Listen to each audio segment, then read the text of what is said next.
The Total Solution for the Weight Loss Impaired. By George Best, D.C. This ebook is brought to you by George Best, D.C. For additional weight loss information, visit Training Your Brain for Weight Loss. Introduction. There are hundreds, maybe even thousands, of weight loss programs in existence today. Some of them are quite good, some of them are ridiculously bad, but even those programs that are safe and effective do not fully address the entirety of the weight loss challenge for those who are weight loss impaired. Who are the weight loss impaired? Someone who is weight loss impaired has tried numerous diets, a variety of exercises, perhaps has hired a personal trainer, maybe has used supplements or drugs, and maybe has even tried acupuncture or hypnosis at one time or another. The weight loss impaired are those people who have tried everything to lose weight and either were unable to lose weight at all, or who did lose some weight and then gained it all back, and sometimes more. The weight loss impaired are frustrated, desperate, and usually more than a little depressed about their weight problems. The fact is, for most people to lose weight and keep it off, it requires a combination of approaches. There is no single magic diet, exercise program, or pill that can do it all. This program takes this synergistic approach of combining diet, exercise, with a program that can be tailored to almost any fitness level, and weight loss supplements, healthy ones, not dangerous stimulants, plus takes into consideration hormonal and physiological barriers to weight loss. It is intended to be used with the mental/emotional conditioning approaches contained in my ebook, Training Your Brain for Weight Loss. All that may sound pretty complicated, and it certainly could be made to be complicated, but it really doesn't need to be. All of those factors will be discussed piece by piece, and by the end of this book you'll finally have a complete understanding of why it's been so hard to lose weight and what you need to do, and perhaps more importantly how to get yourself to do it, to finally be successful at getting rid of the excess weight and keeping it off for good. Now, this is not to say that this program is effortless. It requires some effort on your part. You will need to make some changes not only in what you eat and how you exercise, but also in how you think, and possibly in how you interact with others. It is quite possible that you may even need to rethink some of your personal relationships. You may even need to rethink your career. Some of these things you may not be ready to do immediately. That's okay. Even if you only follow the diet and exercise recommendations, the vast majority of people, even the weight loss impaired, will lose weight and develop habits that will keep the weight off for life. But that's a very big if, isn't it? In fact, it's that if that has probably been your downfall on other weight loss programs you may have tried. The fact of the matter is that there are actually a number of very good weight loss programs out there that really do work, but they don't work if you don't actually follow the recommendations. And therein lies what makes this program different. When combined with the materials in Training Your Brain for Weight Loss, the focus of this program is on first getting control of your thoughts and emotions that in the past have sabotaged your attempts to do a weight loss program. This is done through a variety of techniques, from simply getting clear on your priorities and finding the appropriate motivation, to methods as diverse as neurolinguistic programming, self-hypnosis, emotional freedom technique, and the Sedona method. Different people will do better with one approach versus another, so the best of human performance technologies are presented so that there's a high probability of finding things that work for you. The resources for your transformation are all included, with the exception of certain professional services that may be needed by a small number of people. So if you're ready to finally make a lasting change in your weight and your life, let's get started. How to use this book. The first part of the book goes into detail on the biochemical and hormonal factors that cause weight gain or loss. This information is provided for the benefit of the analytical types for whom it is important to have a good understanding of how things work. On the other hand, if you just want to cut to the chase and find out what to do and what not to do, you can skip over the second section and go straight into the instructions for the diet and exercise parts of the program, beginning with Chapter 2, beginning on page 16. Chapter 1, Understanding Weight Gain and Loss. Before I go the various aspects of how to lose weight, I think it is helpful to have an understanding of the factors involved when someone becomes overweight. Weight gain typically occurs from a combination of interacting physical, emotional, psychological, and sometimes energetic factors. The vast majority of these factors exert their effects on weight gain or loss through their stimulation or inhibition of certain hormones, so let's begin there. First, what is a hormone? A hormone is often described as a chemical messenger. A hormone is a chemical released by a gland that is typically released into the bloodstream to tell certain cells and tissues to take some action that the body needs to have performed. The release of hormones is controlled by the central nervous system, specifically the brain, as well as by feedback systems that are triggered by certain sensors in the body that monitor the hormone levels in the blood, or monitor the effects of the hormones. Under normal circumstances, diet, exercise, sleep, stress levels, and exposure to certain chemicals will determine hormone levels and the function of certain hormones in turn determines whether the body burns sugar, burns fat, breaks down muscle, or stores sugar, stores fat, or builds muscle. There are three primary hormones that promote fat storage: insulin, cortisol, and estrogen. There are 6 hormones that promote fat burning: thyroid hormone, growth hormone, insulin-like growth factor, glucagon, testosterone, and adrenaline.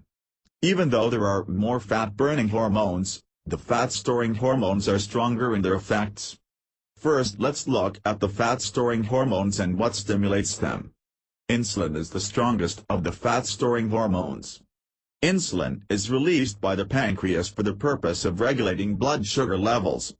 When you eat a meal that is high in carbohydrates, the carbohydrates are digested and absorbed into the blood as glucose, blood sugar. When there is a large amount of blood sugar present, large amounts of insulin are released. So, here's the first clue on how to lose weight. If insulin is the strongest of the fat-storing hormones and carbohydrates cause the release of insulin, what type of food should you limit your intake of if you want to get rid of fat? And it's carbs. Insulin will first store excess sugar, more than what is necessary for immediate use by the brain and other tissues, as a compound called glycogen. Glycogen is stored in the liver and muscles and can be quickly converted to blood sugar for fuel when needed, such as during brief periods of heavy exertion.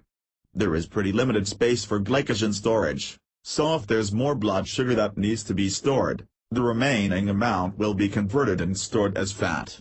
There are many fat cells in the body and each fat cell can enlarge over 100 times its original size to accommodate more fat, which is why it is quite possible to get fat again after liposuction, so there is a large potential for fat storage.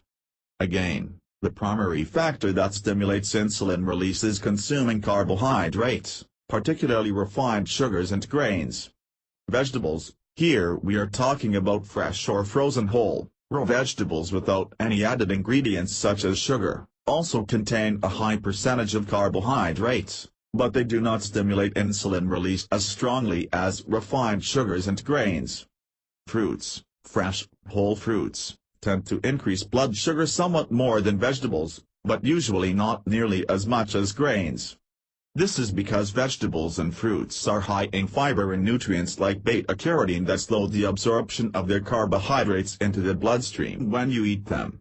Whole grains, because of their fiber content, stimulate less insulin response than refined grains.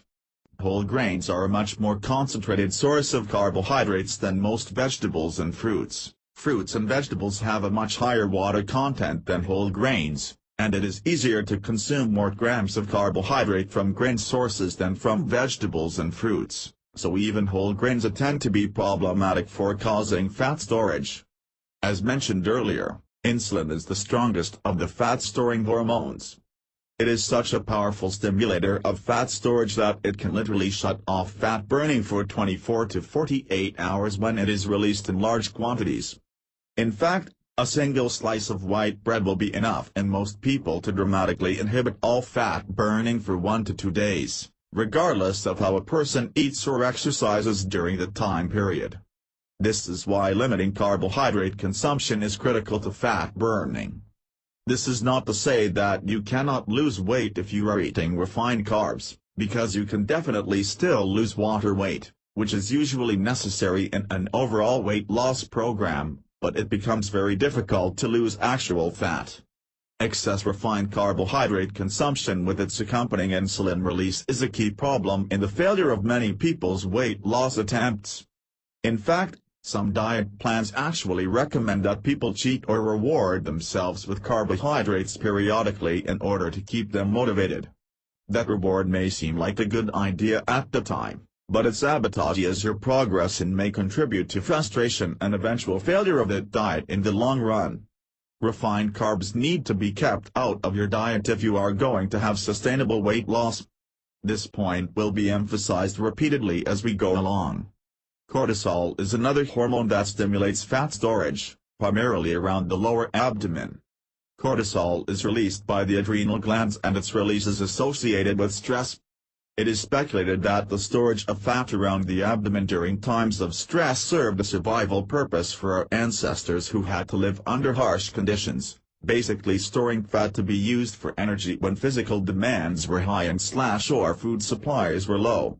Stress can take more than one form though, and these days emotional stress has largely replaced physical stress. This means we store fat in response to cortisol, but we do not have the events present that would allow us to burn off the fat as were present in earlier periods of human existence. As just stated, stress can take more than one form, all of which can stimulate cortisol release and cause fat storage. Emotional stress, illness or injury, heavy physical exertion, relationship problems, major life changes, etc. can all cause excess cortisol release and its resulting weight gain.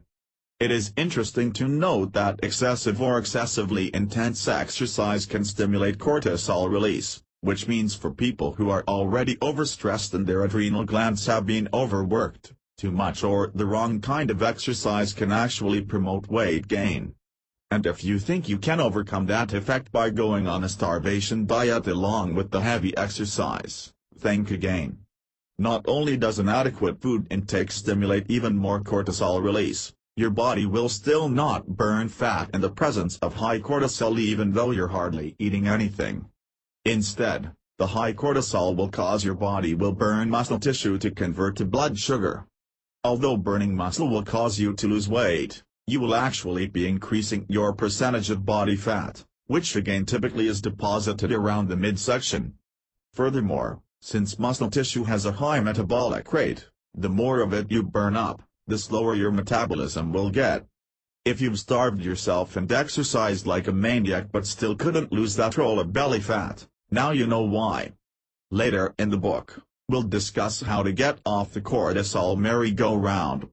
Estrogen is another fat-storing hormone. You might think this only applies to women, but men produce estrogen in small quantities and can be exposed to chemicals in food, water, and the environment that act like estrogen in the body. Estrogen is produced by the ovaries and adrenal glands. The adrenal glands are the source of natural estrogen in men and in postmenopausal women. As we mentioned a moment ago, there are outside sources of estrogen.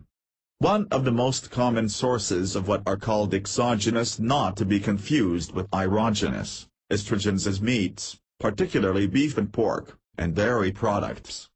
This is because commercially raised cattle and hogs are often given extra estrogen to cause them to grow and fatten faster, and residuals of these hormones are in the meat and dairy products we consume. But meat is not the only source of estrogens in the diet. Various pesticides and chemical fertilizers used on produce can act as estrogens in the body. Because of the presence of these exogenous estrogens, it is recommended that you stick to naturally raised beef and pork, hormone-free dairy, and organically grown produce as much as possible. Estrogen tends to cause fat accumulation around the hips and buttocks and sometimes in and around the breasts. This is most noticeable when it occurs in men as a condition called gynecomastia. Often referred to as man boobs, presumably to provide close-by stores of energy for a developing fetus, and for breast milk production. But if you don't happen to be pregnant, This fat deposition is not normal and is due to an imbalance in hormones. Later, we'll discuss ways to balance estrogen levels through diet, exercise, and supplementation. Before we discuss the fat-burning hormones, there's something very important to know. All of the fat-burning hormones are produced by the liver. Under normal circumstances, the liver is quite good at handling all of the chemical reactions it must process, including the processing of fat-burning hormones.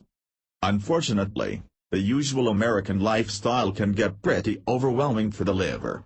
We tend to eat too much fat and protein and drink too much alcohol and take too many medications, and sometimes the liver just can't keep up. Since keeping levels of certain chemicals from reaching toxic levels in the blood is the liver's first priority, if you overload the liver, it's not going to be able to process the fat-burning hormones as it should. This means that you will not produce adequate amounts of the activated forms of the fat-burning hormones, and you will deposit fat. In addition, when the liver is overworked, fluid tends to accumulate in the upper abdominal area. The classic description of this is the beer gut. For people with overworked livers, a large amount of their excess weight is actually water. Some people try to exercise away the protruding gut through sit-ups or crunches in an effort to spot reduce, but usually to no avail. Liver overload is also the primary reason many people don't get good long-term results with the Atkins diet, even though it often works great at first. The weight gain associated with an overworked liver must be addressed through changes in diet and by reducing the intake of alcohol and limiting the use of drugs and medications of all kinds as much as possible. As the liver recovers, the water weight will usually begin to recede pretty quickly, and you'll be spending quite a bit of time in the bathroom as it does. The specifics for helping the liver recover will be covered later in this book. Now we come to the fat-burning hormones. Thyroid hormone is probably the most powerful of these, under normal circumstances of course.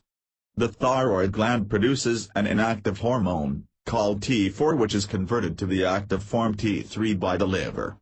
The active T3 hormone stimulates cells to produce structures within them called mitochondria, which are kind of like energy factories that burn fat to convert to usable energy for a variety of functions.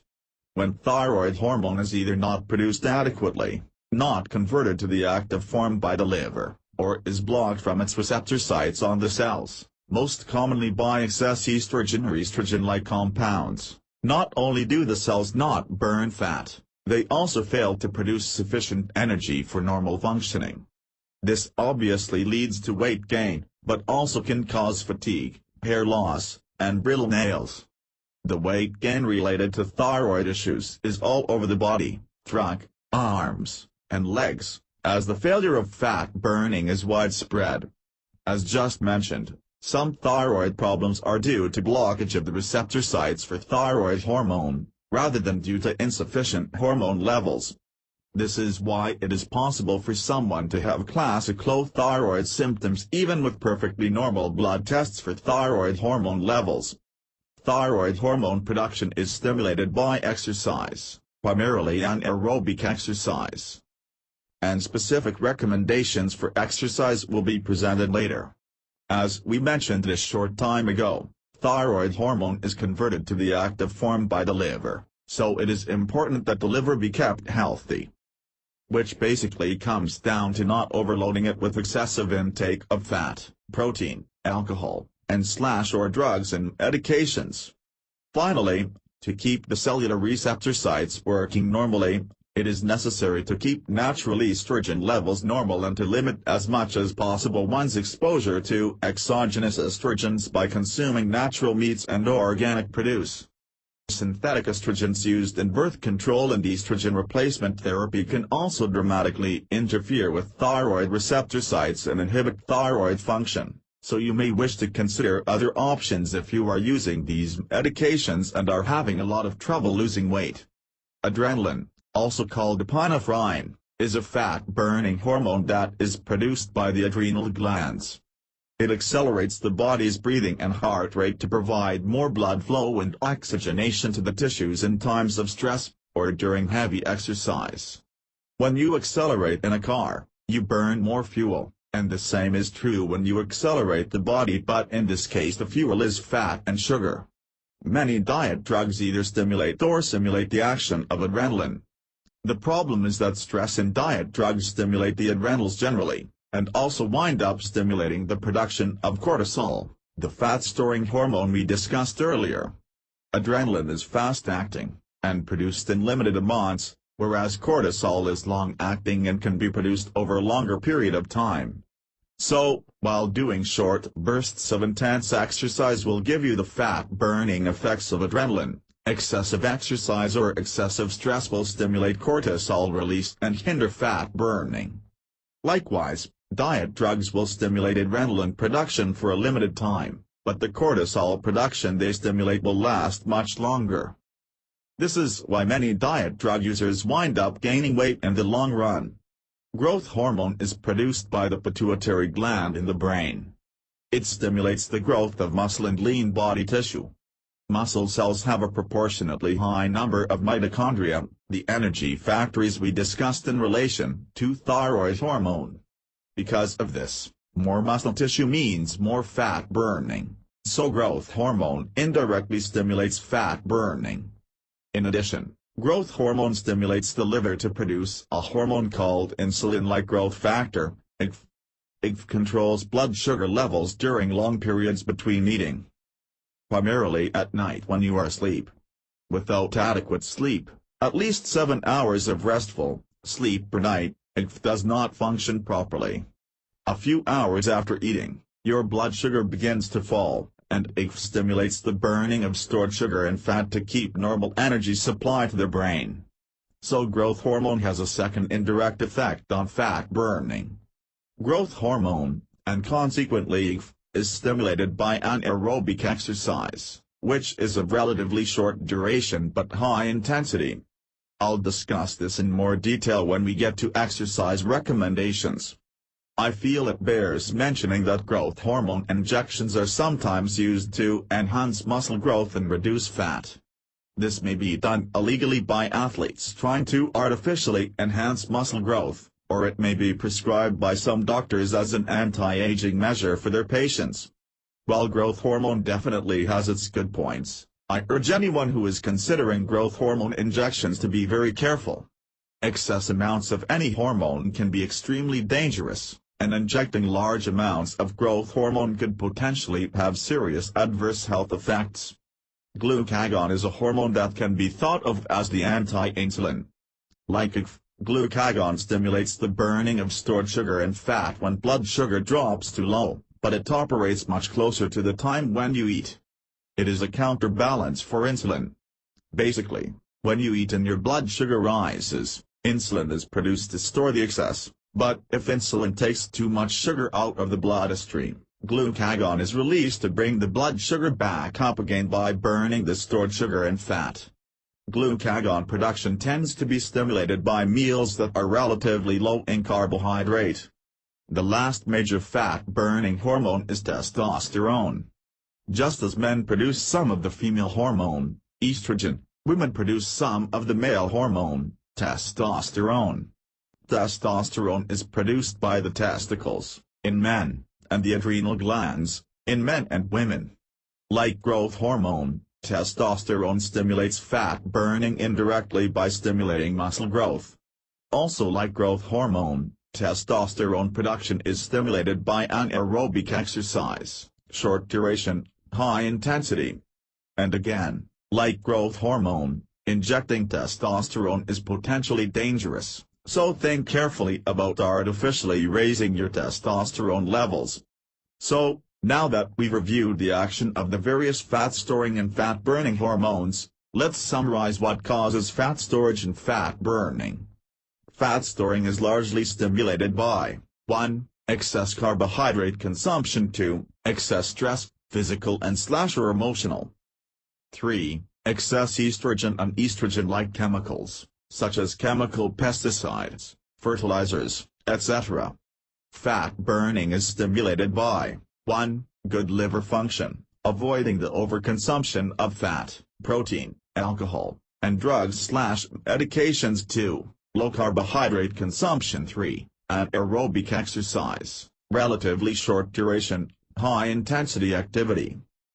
4. Adequate sleep, at least 7 hours of restful sleep per night. Chapter 2: Dietary Recommendations. Before I begin, an acknowledgement should be given to Dr. Eric Berg, author of the 7 Principles of Fat Burning. For more information, go to www.bergdiets.com, and Dr. Guy Shankar, developer of the NutriSpect nutritional analysis system, as the diet and exercise programs described in this book are derived from their work. Both of these doctors have made a huge contribution to the understanding of diet and exercise for health and weight loss. I have studied their work extensively, and have attempted to simplify their programs to make the principles of effective diet and exercise easier to understand and implement for the average person. For those wanting more detail on diet for specific body types, I highly recommend Dr. Berg's book, The 7 Principles of Fat Burning. My simplified dietary recommendations are as follows. 1. Eliminate or greatly reduce refined carbohydrates such as bread, cereal, baked goods, pancakes, pizza, pasta, and anything else made with wheat, oats, or other grains, even whole grains. Bran crackers, preferably with no added sugar or salt, are alright because they are mostly fiber. In addition, eliminate or greatly reduce all sugar and other sweeteners. The main reason that refined carbohydrates must be kept low is because they trigger the release of the hormone insulin from the pancreas. Any significant insulin release will shut down your body's ability to burn fat for 1 to 2 days. To put it in eating terms, if you eat more than about 20 to 25 grams of refined carbohydrate, about the amount found in 1 slice of white bread in a day, that's in a day, not per meal, you cannot burn fat effectively for the next 1 to 2 days. No matter how well you eat and how much you exercise those days, you will burn calories, but not from fat. You will burn up whatever sugar is in your body, and then your body will start eating your muscle tissue to convert it to sugar. Now, there might be special occasions or some other reason why you want or need to eat refined carbohydrates for social reasons. If that comes up, it is not the end of the world, but try to minimize the carbohydrates you do eat. Just be aware that every time you cheat on the carbohydrate recommendation, you set yourself back 1 to 2 days on your weight loss. 2. One thing that I think needs special mention separate from the carbohydrate issue is that it is strongly recommended that you stop drinking sodas of all kinds, those with sugar and artificial sweeteners alike. This is for a couple reasons. Sodas containing sugar obviously create the problems of any refined carbohydrates, and your average 12-ounce soda has around 35 grams of sugar, more than enough to sufficiently activate insulin release that would stop fat burning completely for 24 to 48 hours. Artificial sweeteners create their own problems, most notably that they tend to cause water retention. But sodas may cause yet another even bigger problem when it comes to weight loss.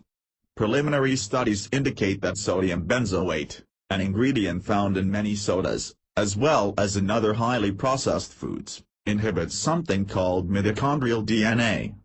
We talked about the mitochondria in relation to the effects of thyroid hormone. Well, when you inhibit mitochondrial DNA, the cells of the body don't make as many mitochondria, and just like in cases where there are problems with thyroid hormone function, when there aren't as many mitochondria, you can burn as much fat, and you tend to get fatigued.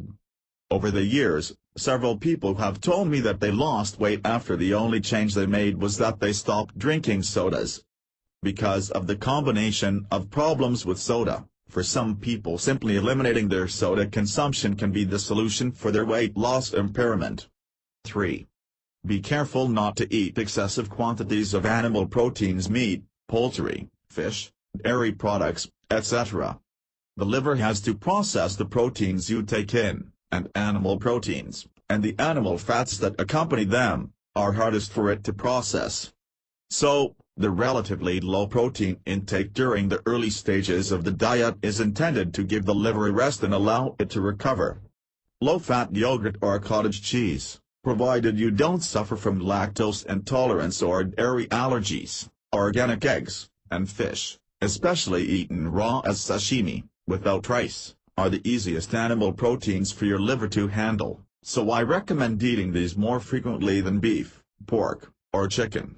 When possible, it is best to stick to fresh meats and avoid processed meats like ham, salami, bologna, and processed turkey and ham, as processed meats are high in preserving agents and salt which promote water retention. There are some natural processed meats such as ham and turkey that do not contain nitrates or other preservatives that are acceptable, but fresh, unprocessed meats are preferable. I recommend starting with about 30 to 50 grams of animal protein per day, preferably in the morning and early afternoon. Avoid eating lots of animal protein late at night. If you feel fatigued or sensitive to cold after a day or so on this amount, continue to add an additional 10 grams of protein per day until you are feeling good, or until you reach a maximum of about 80 grams per day. Remember, this is strictly for animal proteins. Proteins from nuts, seeds, and nut and seed butters can be eaten in unlimited quantities. On the following page are guidelines for the grams of proteins in certain foods.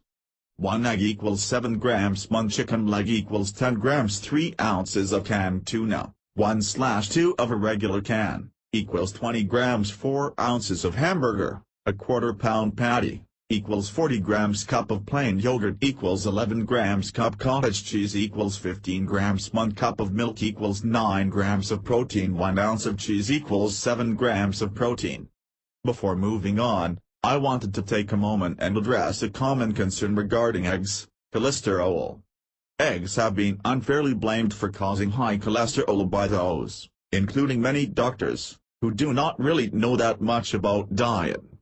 It is true that eggs are relatively high in cholesterol, but eating eggs does not significantly raise blood cholesterol. This has been shown by clinical studies. How can this be? Well, first of all, it is a well-documented fact of human physiology that about 70% of the cholesterol in your blood is actually produced by your own liver, for the purpose of hormone production, and only 30% is from cholesterol you eat. Secondly, even though eggs are high in cholesterol, they are also high in a chemical called lecithin. Lecithin has been shown to quite effectively lower blood cholesterol.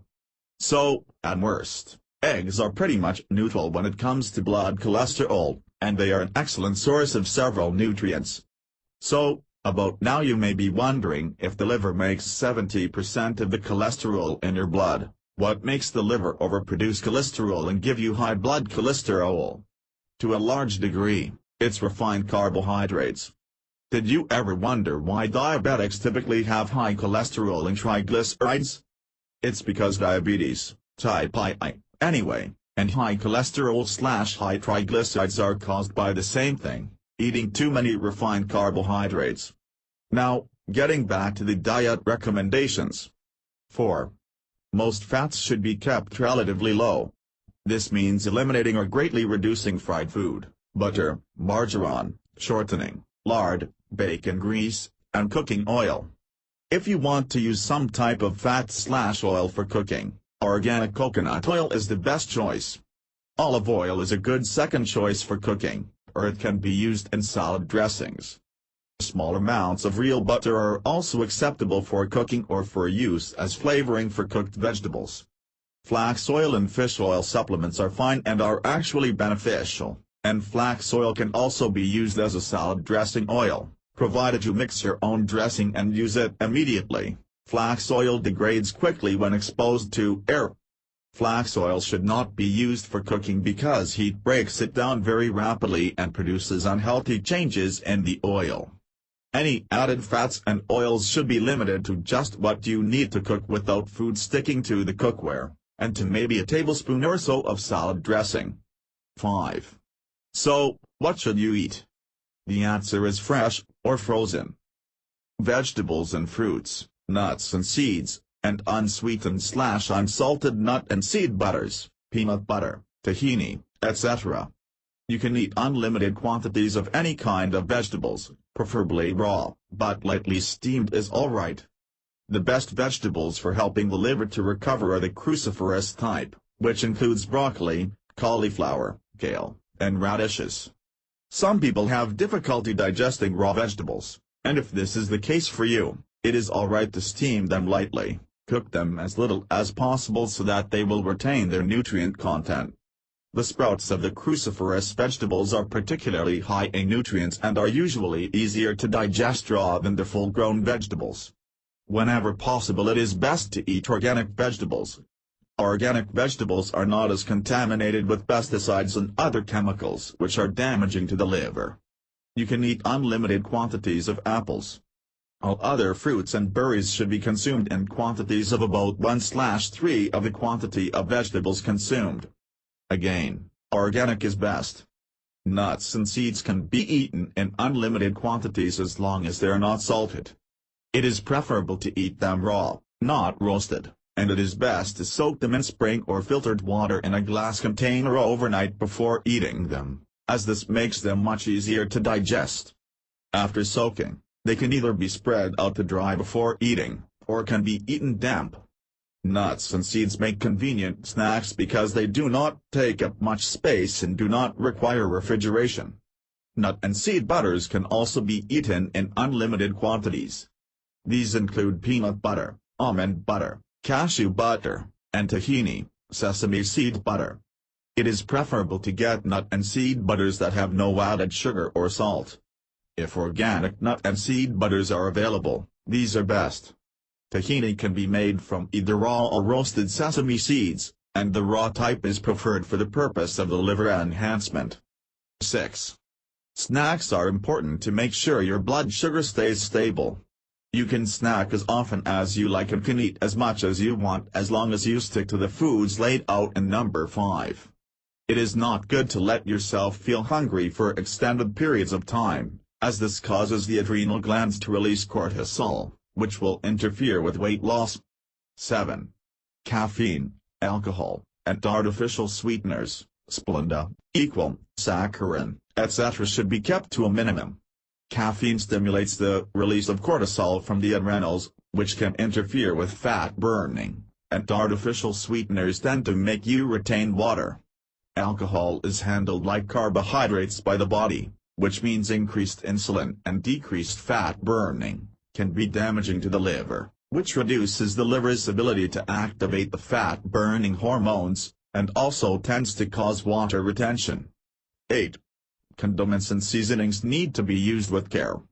Some condiments and seasonings are fine, such as dried or fresh herbs and spices, but it is best to avoid products containing added salt, added sugar, and chemical flavor enhancers and preservatives. If you need salt on your food, I recommend Morton's Light Salt, which is essentially half sodium chloride and half potassium chloride, but it tastes pretty much like regular salt. For salad dressing, I recommend mixing your own with olive or flaxseed oil and balsamic or apple cider vinegar, with dried spices and /or garlic and /or Morton's Light Salt to taste. Another option is to mix low-fat yogurt or sour cream with organic salsa. It's kind of like a spicy Thousand Island. Pre-made salad dressings can be used, but try to use them sparingly. Most people will lose weight pretty rapidly in the first few weeks on this plan. The weight you are losing at this stage is mostly retained water, and you will likely need to use the restroom much more frequently when you begin. People may make fun of you for running to the restroom all the time, but they won't be laughing when they see the positive changes in you. Poor liver function causes the body to retain water, and it is possible to have several gallons of water stored in your tissues. This diet will stimulate the liver and kidneys to release this retained water. Since water weighs about 8 pounds per gallon, it is possible that you will lose several pounds in just a few days when you first begin this program. Once you have run out of the retained water, your weight loss will slow down dramatically. This is the point at which you begin to burn fat. This is what you want to have happen. Once water weight has been eliminated, optimum fat burning will take place at about 1 to 2 pounds per week for most people. Some people get discouraged when they start out losing 5 or 10 pounds, or more, per week and then drop down to losing 1 to 2 pounds per week, In some cases maybe only half a pound per week, and they may think that their weight loss program is no longer working. In fact, this is exactly what should be happening and is simply the difference between eliminating water and actually burning fat. When you understand what's happening, you can look at the slowing of your weight loss as a positive sign. You're finally getting somewhere toward lasting change in your body. At this point, you can either keep doing what you've been doing, or you can add a little more protein into the diet, particularly if you are following the exercise recommendations covered later. You don't want to go too heavy on protein, because that will start to overload the liver again, but up to about 80 grams of protein per day is usually fine, as long as you don't have a tendency to get the beer gut type of weight deposition. If you do have a tendency to develop a beer gut, I recommend keeping the protein intake down to 30 to 50 grams per day as a maximum. While losing weight is probably your primary motivating factor, there are actually more important signs that you are on the right track in the first few weeks. Among the things we look for are your clothes fitting more loosely, your energy level is higher and you are sleeping better, your skin looks healthier, and you are in a better mood. As long as some positive changes are occurring, you are getting healthier, and this is the first step in your body becoming able to lose weight efficiently. The weight loss will happen, but you may need to be patient to allow your body time to heal and function properly. If you are not losing any weight or seeing any of the positive changes just mentioned within the first 2 weeks on this program, there are a few possible explanations. First, your liver may simply be in such bad shape that it needs longer to heal up and start working. This could take 4 to 6 weeks in extreme cases. Another possibility is that you're doing something wrong. Take a close look at everything you are eating and drinking. An online tracking system devised by Dr. Eric Berg, called the Fat Burning Tracker, can help pinpoint problem areas. The Fat Burning Tracker can be accessed at www.fatcoach.com. Finally, there may be some other problem blocking your body from working properly. This can take the form of an emotional need, you may or may not be consciously aware of, to remain overweight, a physical blockage to normal bowel function, such as from scar tissue related to abdominal surgery. It could be a side effect of a medication you are taking. You may be having inflammation and water retention related to food allergies, or it can be a neurological or energy flow problem in the body. We will cover the most common of these barriers to weight loss as we go along. It needs to be emphasized that, during the first few weeks on this program, weight loss usually proceeds pretty quickly. The beginning of the weight loss usually begins within a day or two on the program, but for someone with a severely overworked liver, it could take up to a month before any significant weight loss begins. If you stick to the program and follow the recommendations, the weight loss will come, but you need to be patient and allow the body to get healthy enough for it to happen. Once the weight loss does begin, you can lose 5, 10, 15 pounds per week and possibly more. This is the loss of water weight. You'll need to go to the bathroom frequently during this process. Depending on how much water weight you are carrying, this rapid weight loss could continue for several weeks. If you stick to the program, it will continue until you run out of excess water. From then on, your weight loss will slow down considerably as you begin to burn fat. Fat burning proceeds at a maximum rate of about 2 pounds per week. I know we've talked about this before, but it bears repeating. This changeover from losing water to burning fat can sometimes be discouraging to people if they don't understand what's happening. If you didn't know better, you might assume that if you were losing 5 pounds per week and then you were only losing 1 pound per week, that your program was not working anymore. Some people mistakenly think they've hit a plateau. Losing 1 pound per week, or even a pound per week, is not a plateau. A plateau is when you stop losing weight altogether for a few weeks, or cycle to gaining and losing a similar amount of weight repeatedly. When you shift from losing weight rapidly, losing water weight, to losing 1 or 2 pounds per week, most likely burning fat, it is exactly what should be happening. You're on the right track. Now, if you are losing 1 to 2 pounds per week, does that mean you are definitely burning fat? Not necessarily. Wait a minute. Didn't I just say that when you burn fat, you can only lose 1 or 2 pounds per week? Yes, but you could be losing water weight at that rate too, even though water loss is usually faster than that. So, how do you know if you're actually burning fat? There is a very simple way to tell. When you burn fat, ketones are produced. Ketones are an alternate fuel source for your brain when blood sugar is not available. Anyone who has done the Atkins diet is probably familiar with ketones.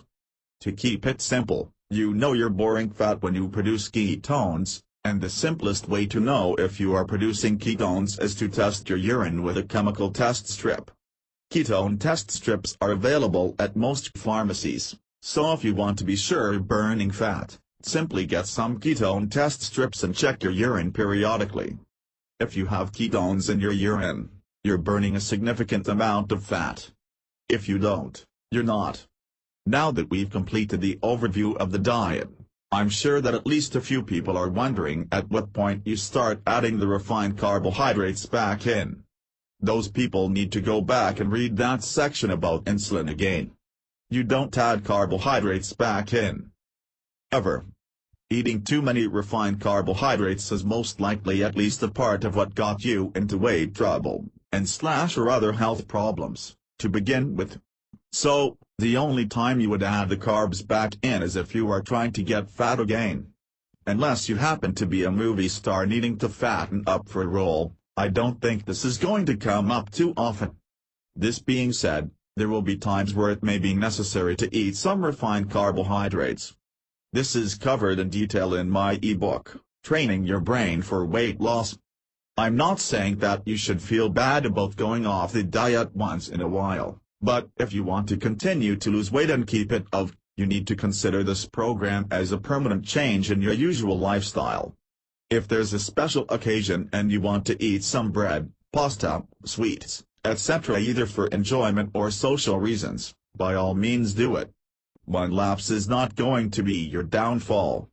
Enjoy the special occasion, except that it may take a few days for your body to get back to fat burning, and move on.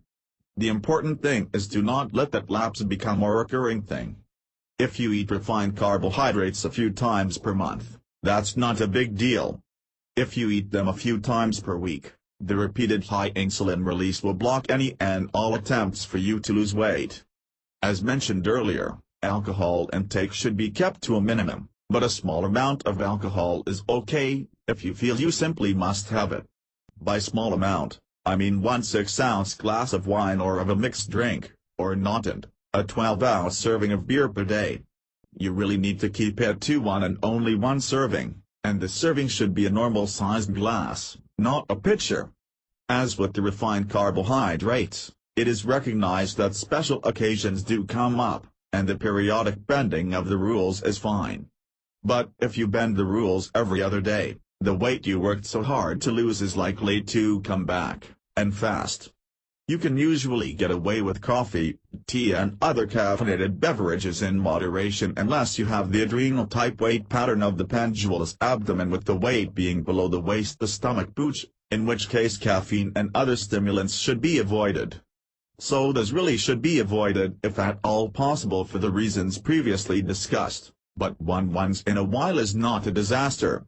For coffee and tea, 2 to 4 servings per day is fine, as long as you keep the use of sweeteners to a minimum. Even non-caloric sweeteners are problematic because of their effects on the liver, so the use of any sweeteners should be kept to a minimum. So, let's summarize the basic approach of the diet portion of the program once more.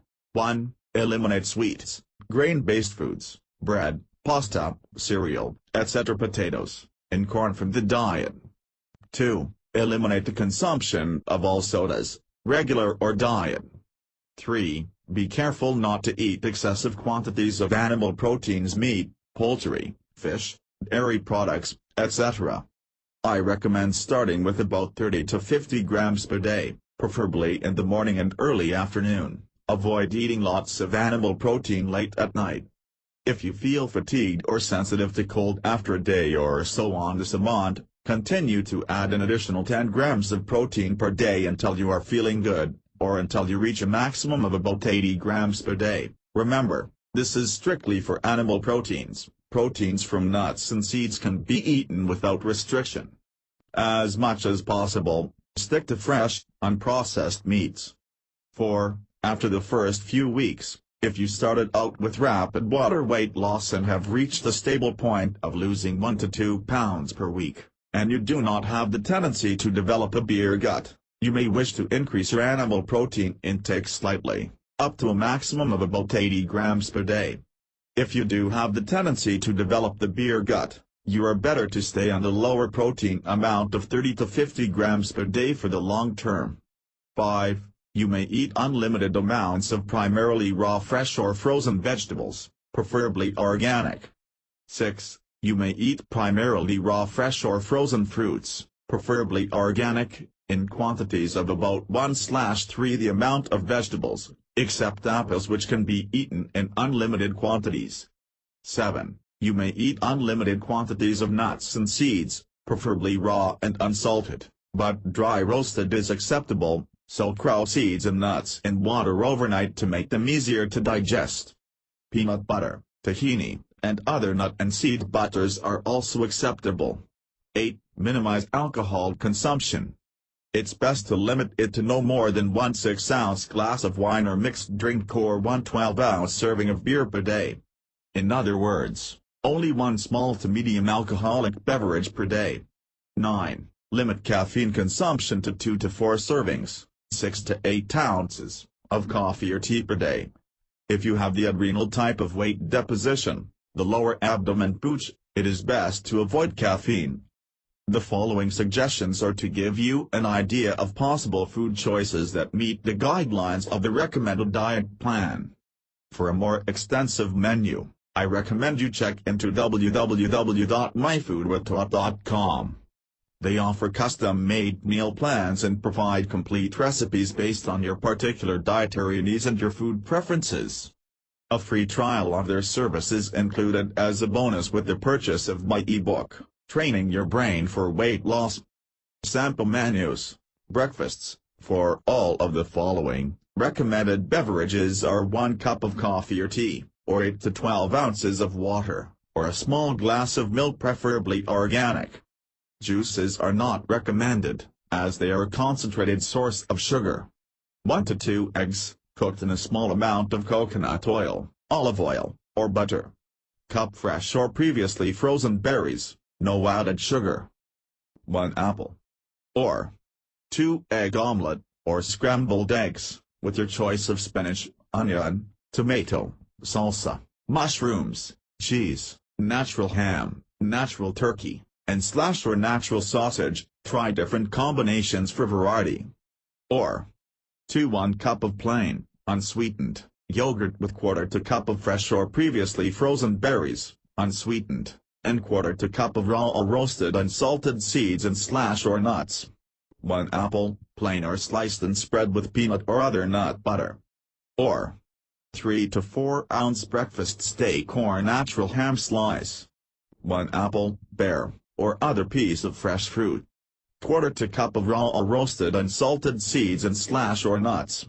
Or cup of cottage cheese with cup sliced fresh fruit. Cup of raw or roasted unsalted seeds and slash or nuts. 1 apple sliced and spread with peanut or other nut butter. Or 1 apple sliced and spread with brie cheese. 1 egg cooked in small amount of coconut oil, olive oil, or butter. Cup of fresh berries. Or 2 hard-boiled eggs. 1 cup of plain yogurt with cup of sliced fresh fruit. 1 apple. Or 1 cup of plain yogurt mixed with 1 cup of milk, whole or low-fat, and cup of berries or other fruit blended with 1 cup of ice. For a smoothie, low sugar, whey or soy protein powder can be added if desired. Lunches. The recommended beverages to accompany these selections would be water, tea, or coffee, with minimal sweeteners. 3 to 6 ounces of canned tuna or salmon mixed with a tablespoon of mayonnaise, plain yogurt, or sour cream, with lemon or lime juice and salt to taste. 1 to 2 cups of cut raw vegetables, cucumbers, carrots, zucchini, broccoli, cauliflower, mushrooms, etc. plain, with lemon juice, or dip in hummus, tahini, or peanut butter. 1 apple, plain or sliced and spread with peanut butter. 1/4 cup of raw or roasted nuts and or seeds. Or lettuce, spinach, or mixed green salad with your choice of vegetables: tomato, cucumber, carrots, sprouts, broccoli, jicama, beets, radishes, etc. with bottled salad dressing, oil and vinegar, or a dressing made of a mixture of plain yogurt or sour cream with salsa. Your choice of 1 to 2 hard-boiled eggs, 3 to 6 ounces of tuna or salmon is prepared above, or 3 to 4 ounces of cooked-to-taste beef, pork, chicken, or natural processed meat cold cuts served over salad. Salads are a good option for lunches that can be made ahead of time, and they allow for considerable variety. Or 3 to 4 ounce hamburger patty with 1 to 2 cups grilled onions, mushrooms, and or peppers, with or without cheese, with fresh lettuce and tomato. 1 apple or other piece of fruit.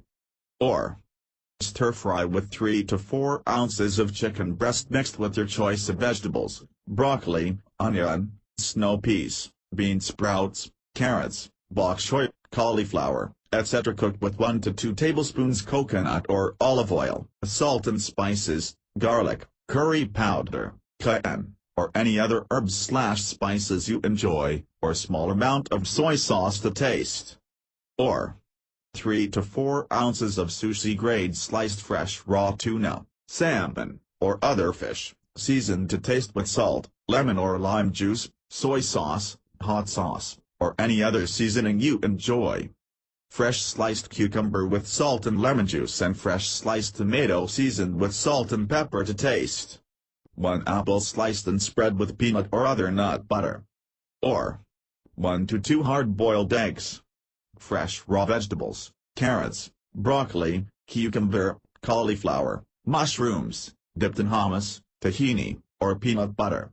Cup of raw or roasted unsalted nuts and or seeds.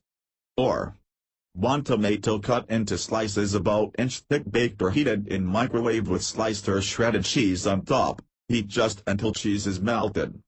Celery and or carrot sticks spread with peanut butter or cream cheese.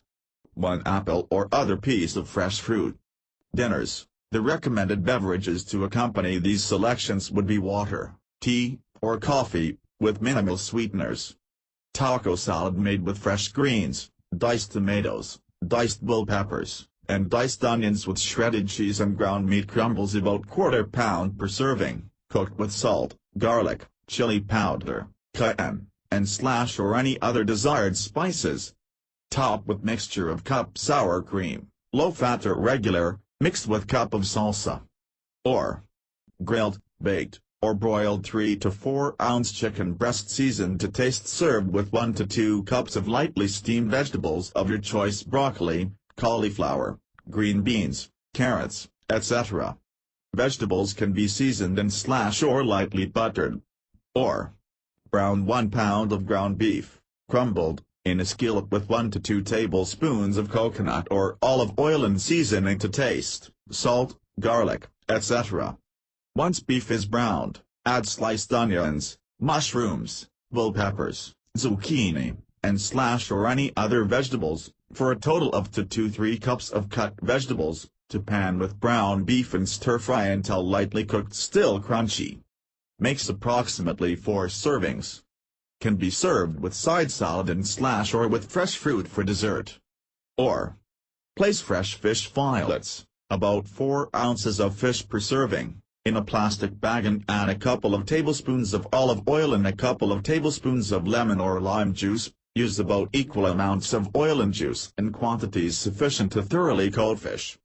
Seal and then shake bag and flip fillets around and bag with fingers until the fish is coated with the oil and juice mixture.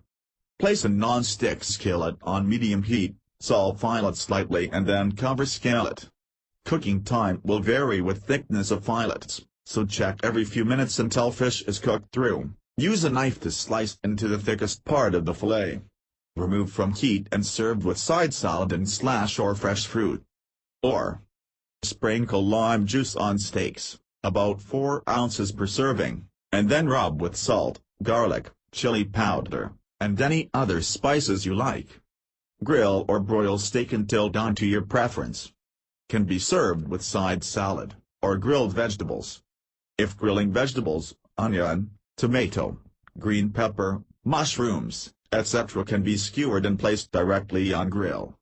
Zucchini sliced lengthwise and quarter-inch slices can also be placed directly on most grills or on the warming rack that is above the main grilling surface. Have tongs handy to manipulate the slices on the grill. Another option is to wrap sliced vegetables in foil or grilling pouches with a little bit of oil and place on main grill or warming rack. Or chicken fajita lettuce wraps. Grill or stir-fry quarter pound of chicken breast and cut into slices. Place some strips of chicken onto center of a lettuce leaf, romaine, green leaf, etc. with diced tomatoes, onions, and slash or other vegetables.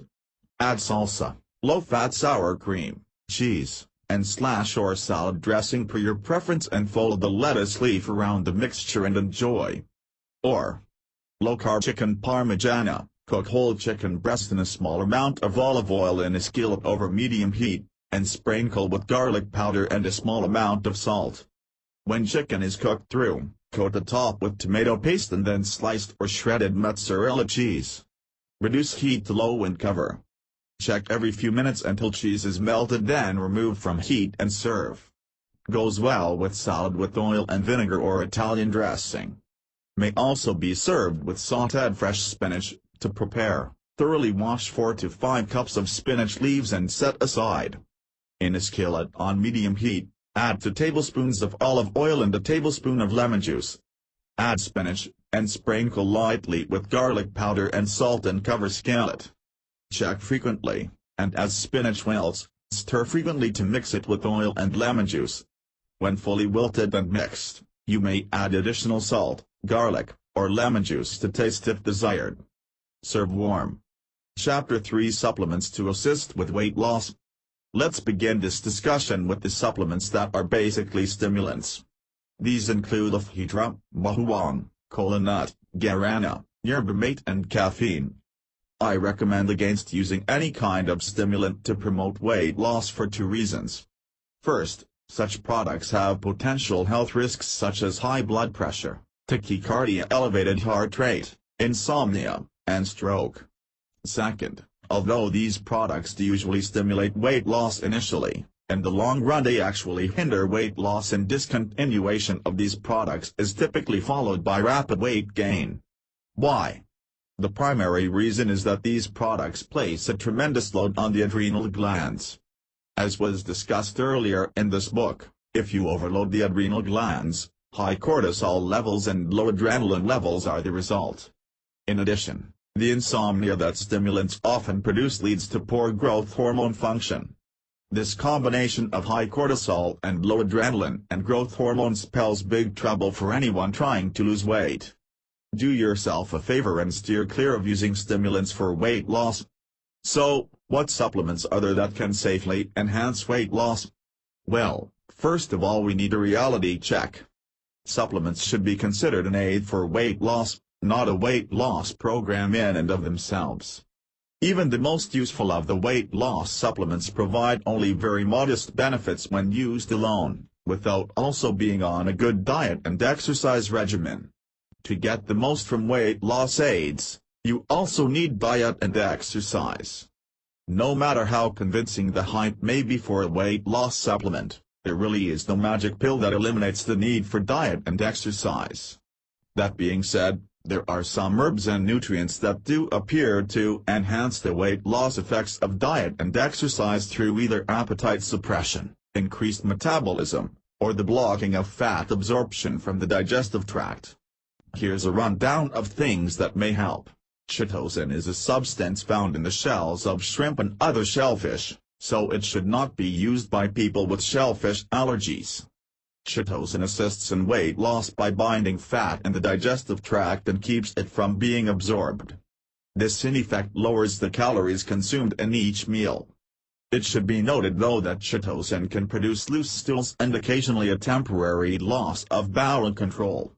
There is also a potential for deficiencies of the fat-soluble vitamins A, D, E, and K to develop with long-term use of chitosan. For these reasons, I do not recommend chitosan, but if you feel you must use it, a reasonably safe dosage is 1,500 to 3,000 mg per day split into doses taken with 8 ounces of water before meals.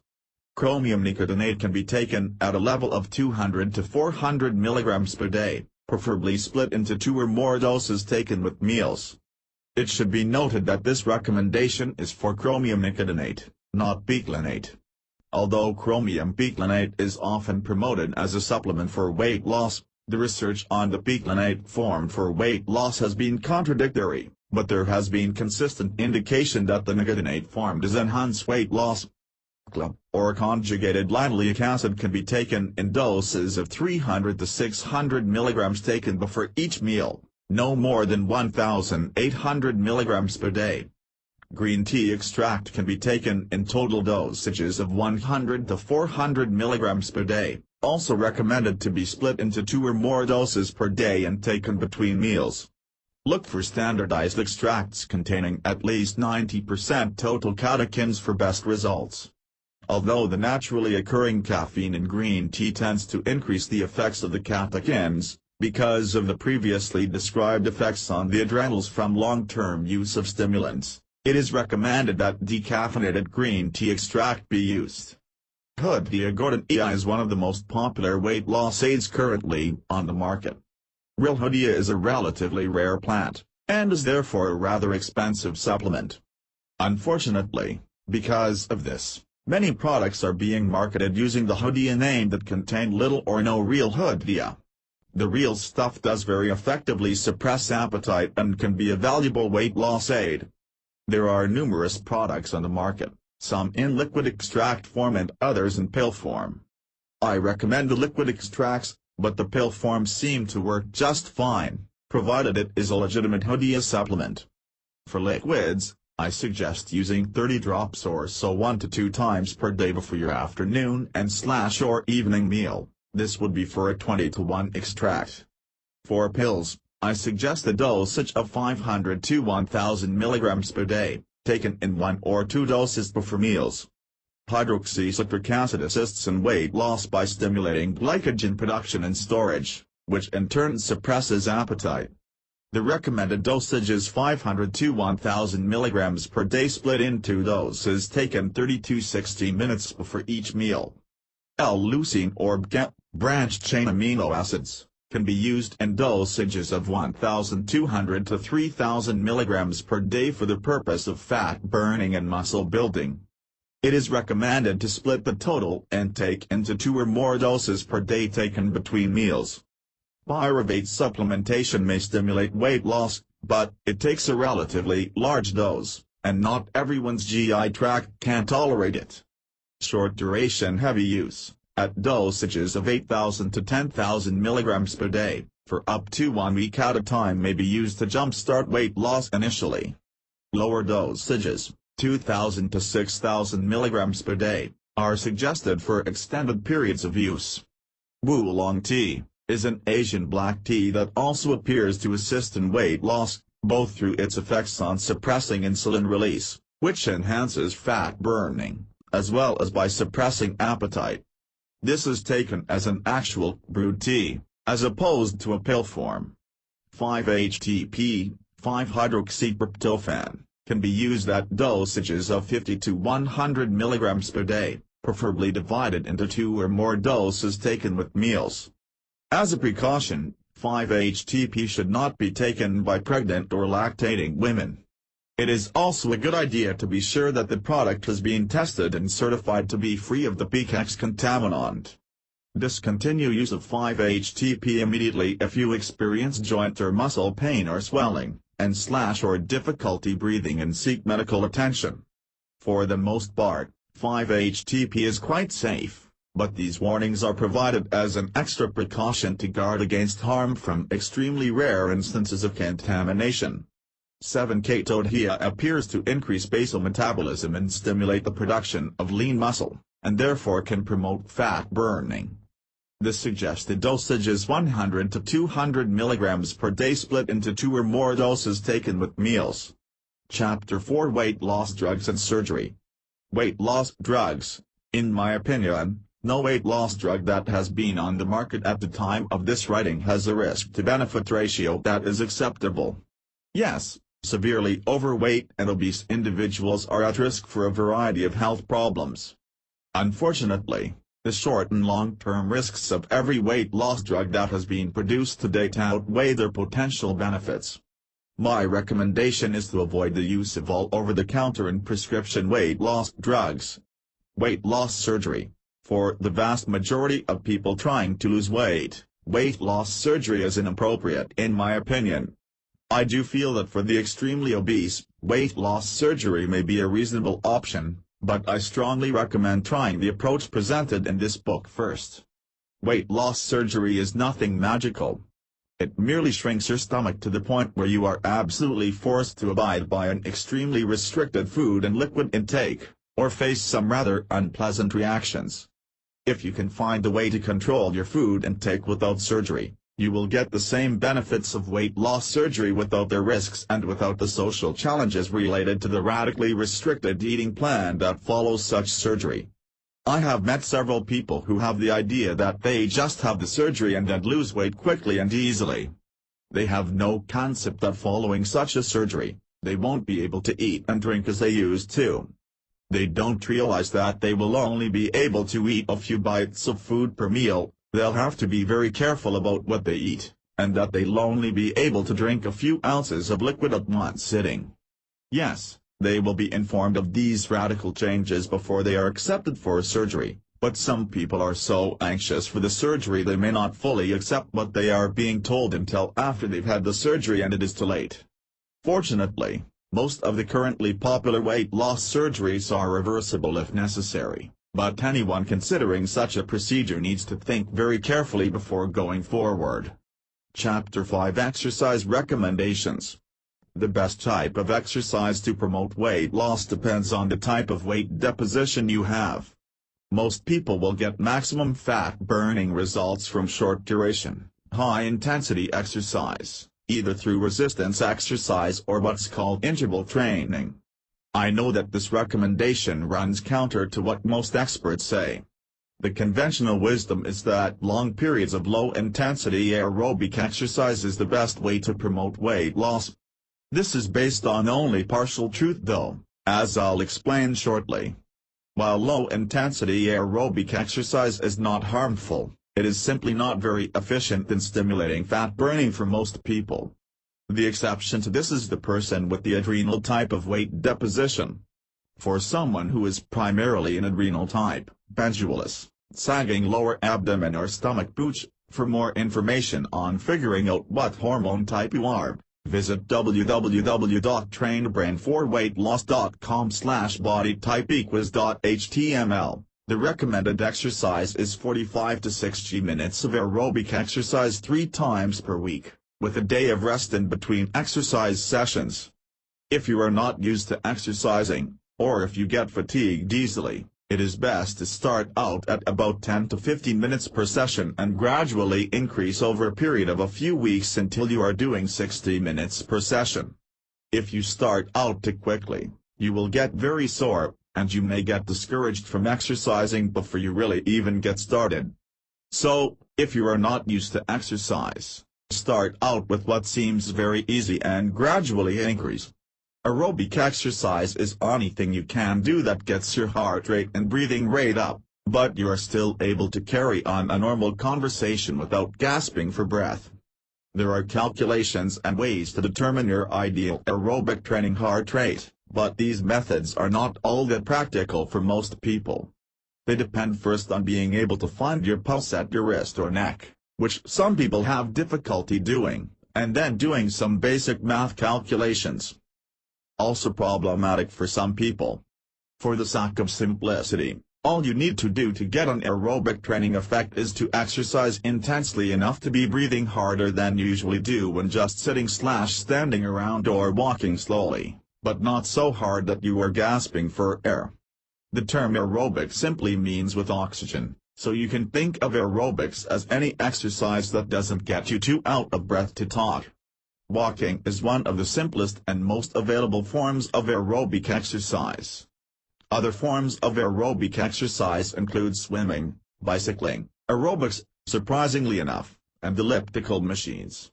If you are extremely out of shape, some of these forms of exercise might not be aerobic for you. If you find yourself gasping for breath, you are no longer doing aerobic exercise, you are doing anaerobic, meaning without oxygen, exercise, and this is not advisable for the adrenal body type. For someone who finds him or herself gasping for breath with almost any whole body movement, I recommend starting with seated exercises in which you simply move your arms and legs repeatedly. Do only as much as you can without getting winded. Start out at maybe 5 or 10 minutes and gradually build up the amount of time you spend doing the exercises. Once you can do the arm and leg exercises for 30 minutes without getting out of breath, start trying to walk or use a stationary bicycle or elliptical machine for 5 or 10 minutes in addition to the arm and leg exercises, and gradually switch over to doing the walking or bicycling and increase time until you are up to 60 minutes 3 days per week. It may take a while to build up to this, but that's okay, just make a consistent effort and you will get there. If you have any other type of weight deposition besides the adrenal type, relatively short periods of relatively intense anaerobic exercise will be much more efficient than aerobic exercise in stimulating fat burning. This statement is contrary to what has been common knowledge for many years, and contradicts what is still the advice of many fitness experts. So, before I go into the specifics of my recommendations, let's first look at a common misconception about exercise. Many experts still recommend at least 30 minutes of aerobic exercise 3 or more times per week as the preferred exercise to induce weight loss. This is based on findings that it takes a minimum of about 30 minutes of exercise, of any kind, to burn up the body's stored sugar and then switch to burning fat. To burn fat in any significant amount with aerobic exercise, you really need about 60 minutes of exercise at a time. Even intense anaerobic exercise will not put your body into fat-burning mode at less than about 30 minutes, at the time you are doing the exercise. This is the key distinction. So, if you look solely at the fat burning that occurs at the time you are doing the exercise, 30 to 60 minutes or longer are required to burn significant amounts of fat. And since most people can't do high-intensity anaerobic exercise for that long, the usual recommendation is to go with lower-intensity aerobic exercise. What the experts promoting aerobic exercise have overlooked is the fat burning that occurs after the exercise session is over. High-intensity anaerobic exercise stimulates the release of growth hormone, adrenaline, and testosterone, and these hormones in turn promote fat burning approximately 24 to 48 hours after the intense exercise session. In fact, a 20 to 40 minute session of high-intensity anaerobic exercise with several rest breaks, about 15 to 20 minutes of actual exercising, typically produces much more fat burning in the long run than 60 minutes of low-intensity aerobic exercise, and that's continuous exercise with no breaks. To reiterate, the high-intensity anaerobic program is the most efficient method to induce fat burning, except for someone with adrenal type weight. The reason high-intensity exercise is not recommended for the adrenal type is because high-intensity exercise will stimulate cortisol release, and adrenal types already produce excess cortisol, which causes lower abdominal fat deposition. Adrenal types should stick to the longer periods of less intense exercise as discussed previously. Now that we have that misconception out of the way, let's discuss anaerobic exercise. As mentioned earlier, anaerobic means without air, and anaerobic exercise is any type of exercise that leaves you too out of breath to talk for at least brief periods of time.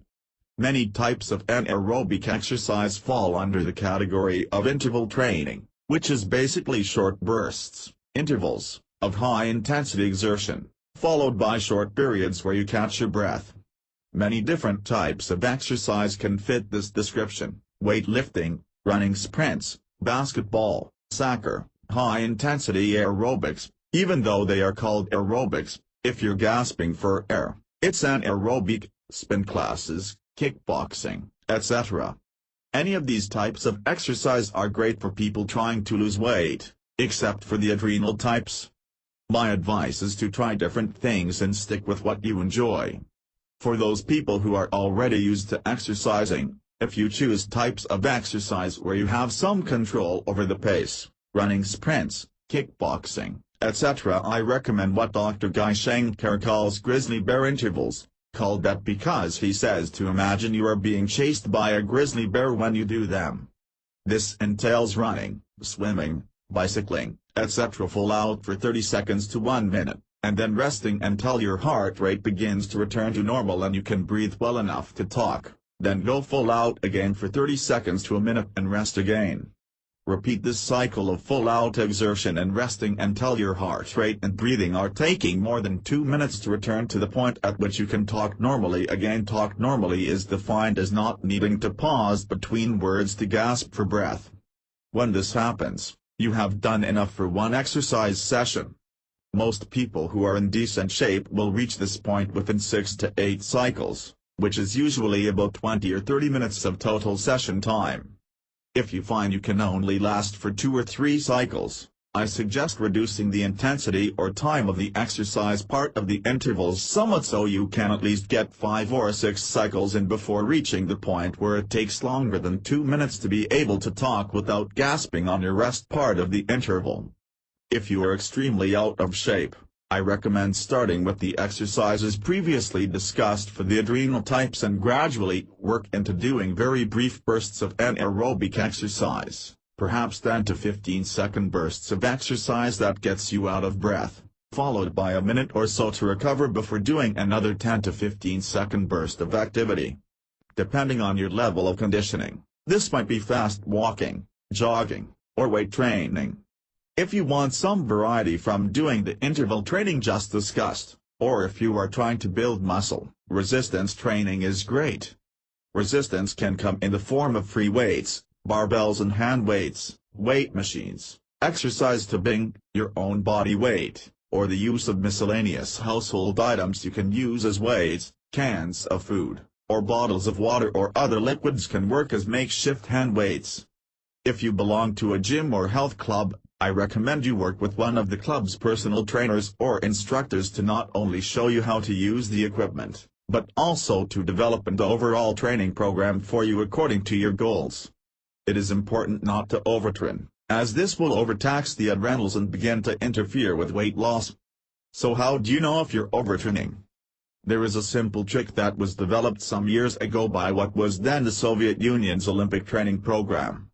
If your body temperature varies from your normal by a degree above or below your baseline, you should rest on that day and not work out. To use this method, before you begin, or change, your exercise program, take your body temperature first thing in the morning for 3 or 4 days.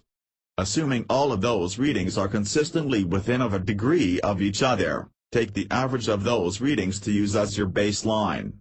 Then take your temperature first thing in the morning on days you plan to exercise, and if you are more than of a degree above or below your baseline, you should postpone your exercise to the next day. Now, if your temperature is more than degree above or below your baseline for more than 2 consecutive days, you may need to reassess your baseline because it may have changed due to changes in diet, medication, or a weight loss supplement you may have started using. Another possibility is that you may be fighting an infection of some type, and although it is usually okay to exercise lightly while sick, it is a good idea not to do intense exercise during this time. Some women may also have changes in body temperature that last more than 2 days around the menstruation phase of their cycles, and here again, although light exercise is acceptable, intense exercise is not recommended during this time. Chapter 6: Interfering Factors. Despite one's best efforts, there are several possible situations which will make weight loss difficult or impossible.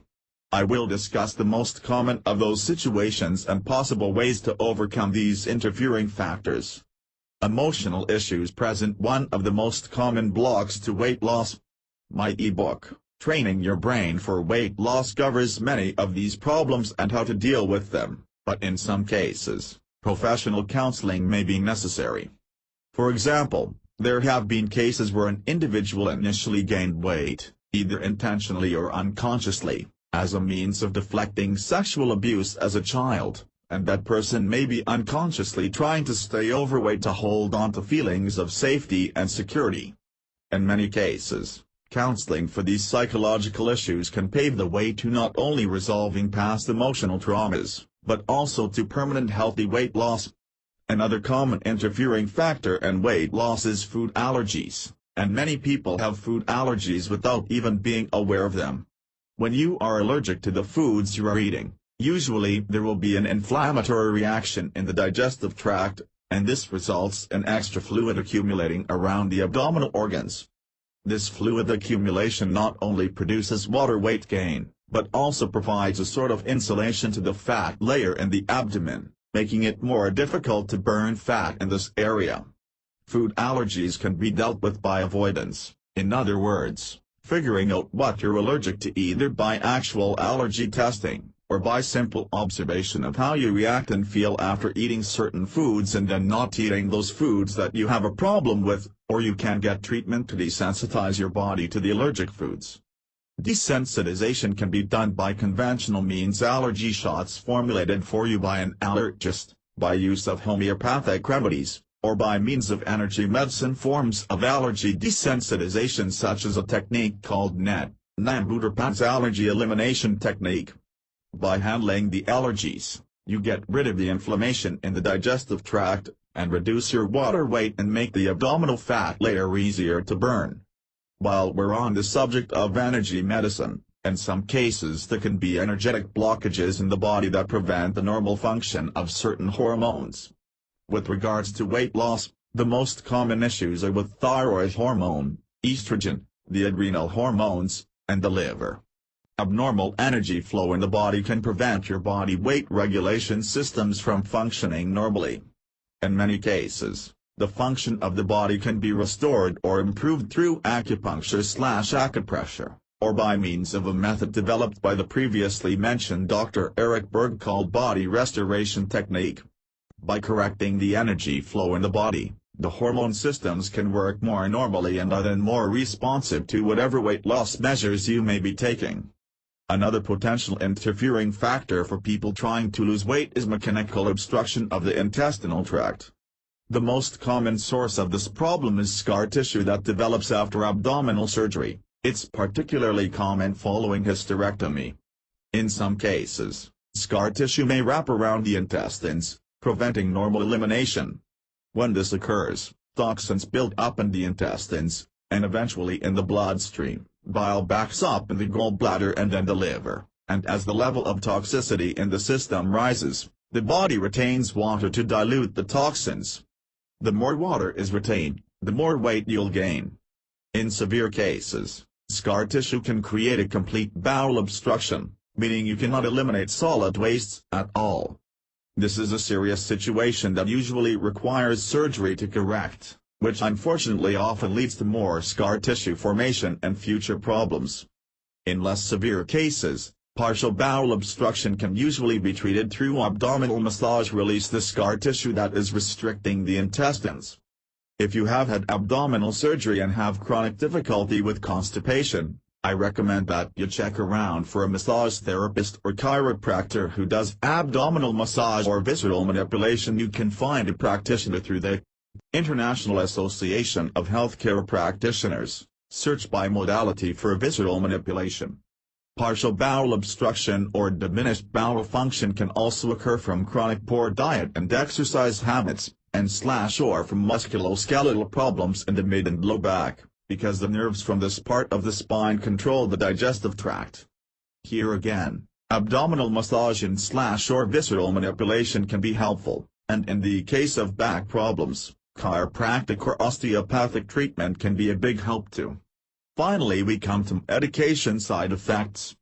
The list of medications that can potentially interfere with weight loss, or cause weight gain, is far too long to fully cover here. If you have noticed that you started having weight problems after starting a new medication, You may wish to discuss the possibility that the medication is to blame, as well as alternative treatments with the pharmacist. With all due respect to medical doctors, pharmacists as a group are far more knowledgeable about side effects and alternative medications than most medical doctors.